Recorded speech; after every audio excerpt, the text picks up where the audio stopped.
Shaken baby syndrome is preventable. Shaken baby syndrome occurs when a baby is violently shaken.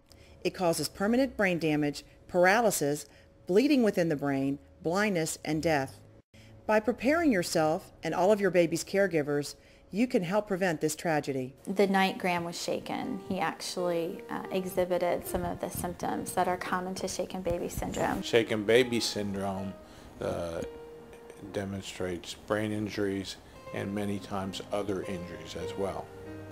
His father, while I was working, lost his ability to cope.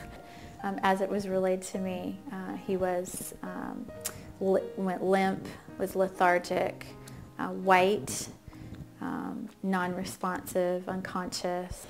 The inside of the skull impacts with the baby's brain, and the baby's brain is then injured. I don't think folks realize that the brain actually, with that kind of violent act, rotates inside the skull, and that leads to, they say, shearing, or the breaking of the very, tender blood vessels that are, connecting the brain. We were sent home with a prepare for the worst, but hope for the best. For my son, there's permanent brain damage to one hemisphere of his brain, which impacts his movement, his gross motor, and now they're saying that some of the impacts are not seen until even adolescence. Crying is a trigger. If a baby survives, the effects of shaken baby syndrome are devastating and last the child's lifetime. All babies cry, but we know that crying is the main trigger that can cause a caregiver to become frustrated enough to shake a baby. Some simple ways to calm a crying baby involve taking care of your baby's basic needs. Is your baby hungry, tired, hot, or cold? Does the diaper need changing, or baby need burping? Your baby's crying may mean he or she wants to be held or touched. Remember, you cannot spoil a baby simply because you pick them up when they cry. Check your baby's temperature and call your pediatrician if you think that your baby may be ill. There is no more satisfying or rewarding experience in life than parenting. There's also no more demanding one. We know that the number one reason or trigger is crying. And I think that's one thing we, again, want to reinforce, that crying is normal. Babies will cry. All babies cry, and it's really important that each parent plan on how they're going to cope with crying. Almost predictably, the longest fussy, unconsolable fussy spell of the day for new babies in the first 6 to 8 weeks of life is the worst time of day for parents, when they're just coming home or they've spent a long day doing all sorts of things with and without the baby. Most of us as parents recognize that the crying can oftentimes lead to frustration, especially when a parent is tired and exhausted, and the baby's tired and exhausted. Every baby takes in stimuli just like we do all day long, and then at a certain point they can't handle any more, and so they need to get rid of all that input that they've processed through their central nervous system. And the best way babies have to do that is through a good, long fussing spell. New parents are very tired and can get very frustrated. So you need to plan ahead of how you're going to handle the crying baby. A baby is crying is normal. It's a normal thing. You make sure that the baby is fed, changed, and have a safe environment. It's also important to see why your baby is crying. You may want to check your baby's temperature. Is your baby teething? Are they having loose stools? Are they seeming to throw up more? And if you feel that your baby is crying because you just feel that your baby isn't feeling well, then it's important to let your pediatrician know and check your baby and discuss the crying with your pediatrician. Soothing your baby safely. After you've checked to make sure all of your baby's needs have been met, try some soothing techniques to calm your baby.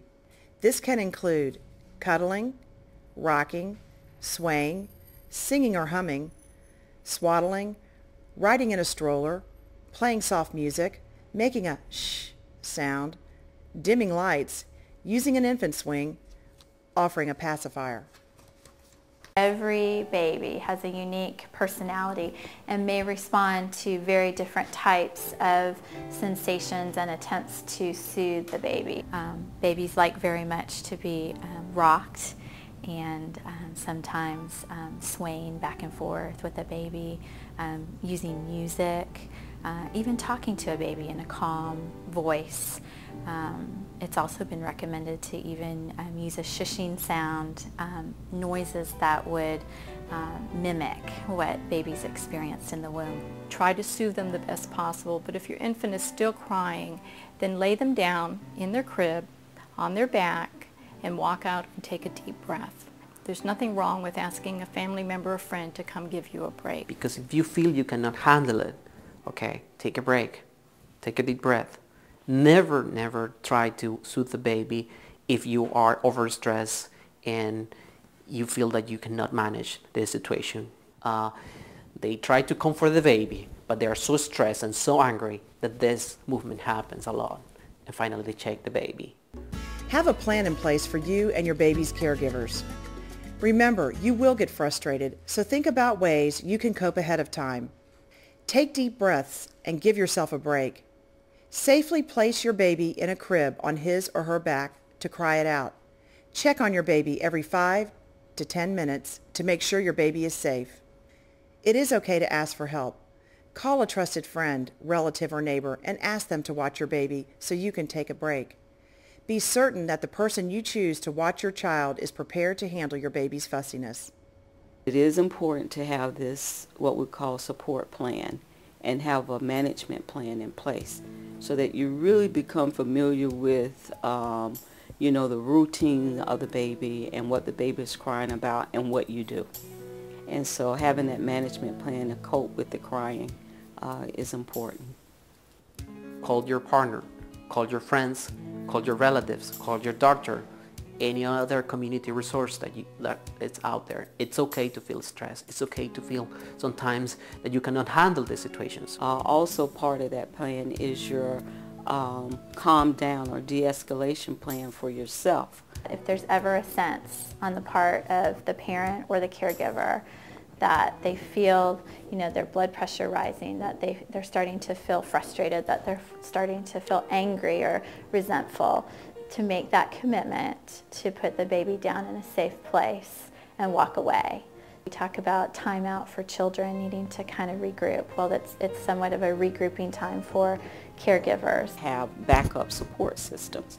So you always able to have somebody that you can call when you feel like you just stretched to your limits. We also need to be aware of the 20-minute window of time where we're caught and we need to go get another child from school and the baby's sleeping in the other room and we're just going to slip out while we have a next door neighbor pop in. I think we need to look as parents at not just who are we going to leave our children with for the day, but who are we leaving our children with for minutes, for hours, because this kind of thing can happen in seconds. No baby, my knowledge, has ever died from crying, but they certainly have been injured and killed from shaking.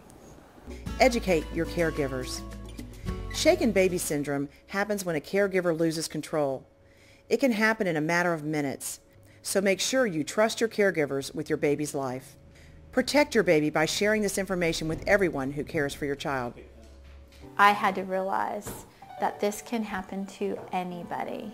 Shaken baby syndrome, loss of control, frustration can happen to anyone. It doesn't wear a certain socioeconomic class. It doesn't wear a certain ethnic group. It truly can happen to anyone. Parents may be watching this that think, oh, I would never, that would not be me, and that is wonderful. But make sure you spread the message with whomever is taking care of your child. Or if you have a friend or a cousin or a neighbor that has a baby, talk to them openly. Everyone needs to understand very clearly, shaking a baby never has a good outcome.